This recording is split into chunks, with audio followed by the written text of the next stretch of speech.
பெருந்தலைவருடைய இல்லத்திற்கு மீண்டும் வந்து அவருடைய நினைவுகளையும் அவருடைய தியாகத்தையும் நினைவுறுவதில் பெருமைப்படுகிறேன். டெல்லியில் சென்று தேர்ந்தெடுக்கப்பட்டதற்கு பின்னாலே பதிவு செய்ததற்கு பின்னாலே நாடாளுமன்ற உறுப்பினராக பதிவு செய்ததற்கு பின்னாலே 3வது முறையாக தலைவருடைய இல்லத்திற்கு வந்திருக்கிறேன். பெருந்தலைவருடைய தியாகமும் பெருந்தலைவனுடைய பணியும் என்றுமே தமிழகம் மெச்சுகின்றது. உலகம் இந்தியாவும் பெருமைப்படுகின்ற ஒரு மிகப்பெரிய செயல். அவருடைய அந்த செயலாற்றுகின்ற விதமும் மக்களுக்காக அவர் தொடர்ந்து பணியாற்றிய விதமும் எங்களை போன்ற சாமானியர்களுக்கு மிக முக்கியமான உந்துதலை கொடுக்கிறது. அவருடைய ஆசியுடன் என்னுடைய நாடாளுமன்ற பணியை தொடங்குகிறேன். 2வது முறையாக மறுவாக்கு எண்ணிக்கை வேணும்னு சொல்லிட்டு தேமுதிக வேட்பாளர் இன்றைக்கு தேர்தல் ஆணையரை சந்தித்து ஒரு மனு கொடுத்துருக்கு. இது எப்படி பார்க்குறீங்க நீங்கள்? ஒன்று என்னென்னா, அந்த சின்ன பிள்ளை விளையாடுற கிரிக்கெட் கிடையாது. இது அழுதுகிட்டு போய் திருப்பி பேட்டிங் கொடுக்கணும்னு சொல்கிறது கிடையாது. இது வந்து தேர்தல் கமிஷனால் நடத்தப்பட்டு தெளிவாக நேர்மையான அதிகாரிகளால் வாக்கு எண்ணப்பட்டு அவர்களும் ஏற்றுக்கொண்டு வெற்றி என்று அறிவிக்கப்பட்டதற்கு பின்னாலே வீட்டில் போய் எங்கள் அம்மாவை கூட்டிகிட்டு வந்து திருப்பி முதல்லேருந்து ஆட்டம் ஆடணும்னு சொல்லி கிரிக்கெட் விளையாடுறது கிடையாது.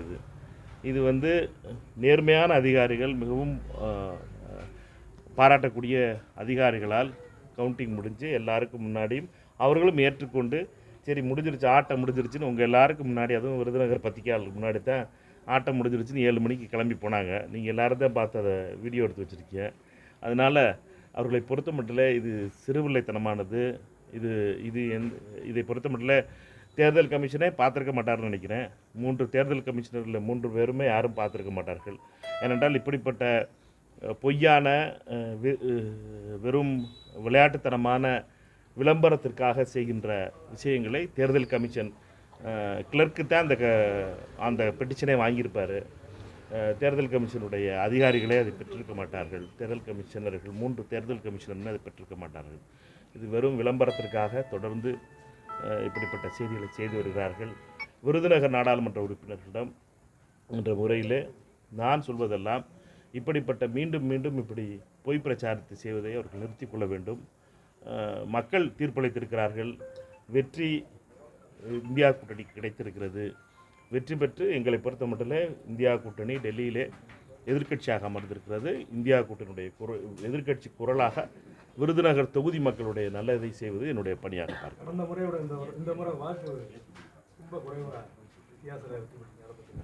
அது போன தடவை சொல்லிட்டோம், பல தடவை பேசினது தான். முந்தா நாளும் பேசிட்டேன், இன்றைக்கும் பேசிட்டேன். திருப்பி பேசிகிட்டு இருக்க முடியாது. வெற்றி என்பது ஒரு ஓட்டில் வந்தாலும் வெற்றி தான். கூட்டணி இருந்தும் வாக்கு குறைஞ்சிருக்கு.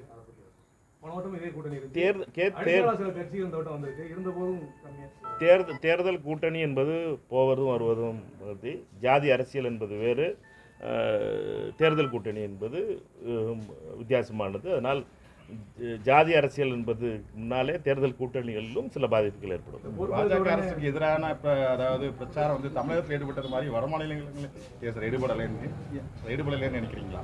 எல்லாம் வந்து பிரதமரான மோடி வந்து பிரதமராக பாஜக அரசு 301 இடத்துல இருந்த பிரதமர் மோடியினுடைய கட்சி 239 வந்திருக்கு.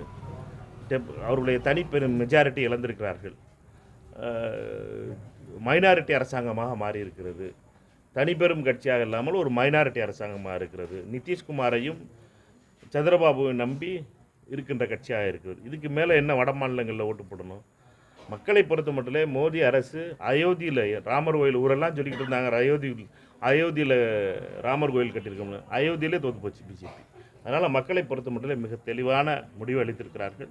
ஆனால் பத்திரிகைகளை பொறுத்த மட்டும் இன்னும் பாஜகவினுடைய மோகம் குறையவில்லை. அதனால் என்னென்னா இன்னும் பாஜக தோற்கவில்லை என்ற போன்ற தோட்டத்தை உருவாக்கி வருகின்றன சில பத்திரிகைகள்.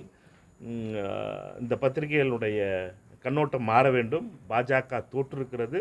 அவர்களை பொறுத்த மட்டும் தோற்றதற்கு பின்னாலே அவர்கள் நாயுடுவையும் நத்தீஷையும் நம்பி அரசாங்கம் தொடங்கியிருக்கிறார்கள்.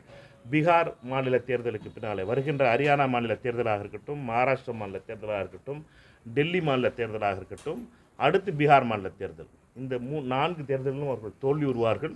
தோல்வியுற்றதற்கு பின்னாலே மத்தியிலே ஆட்சி மாற்றம் ஏற்படும். அதாவது இந்துத்துவ கொள்கைக்கு எதிராகத்தான் இவங்க ரெண்டு, அதாவது சந்திரபாபு நாயுடு கூடயும் வந்து நிதிஷ்குமார் கூடயும் பாஜக கூட்டணி வச்சிருக்கு. இந்த அரசாங்கம் வர ஜனவரி கூட வரைக்கும் தாண்டாது, மார்ச் மாதம் எலெக்ஷன் வருகிற வாய்ப்பு இருக்குன்னு சொல்லி இவர் சுப்பிரமணிய சாமி வந்து ஒரு கருத்தை வச்சு எப்படி பார்க்க? தேர்தல் வருவதற்கான வாய்ப்பு கம்மி. இந்தியா கூட்டணி ஆட்சி அமைக்கும்.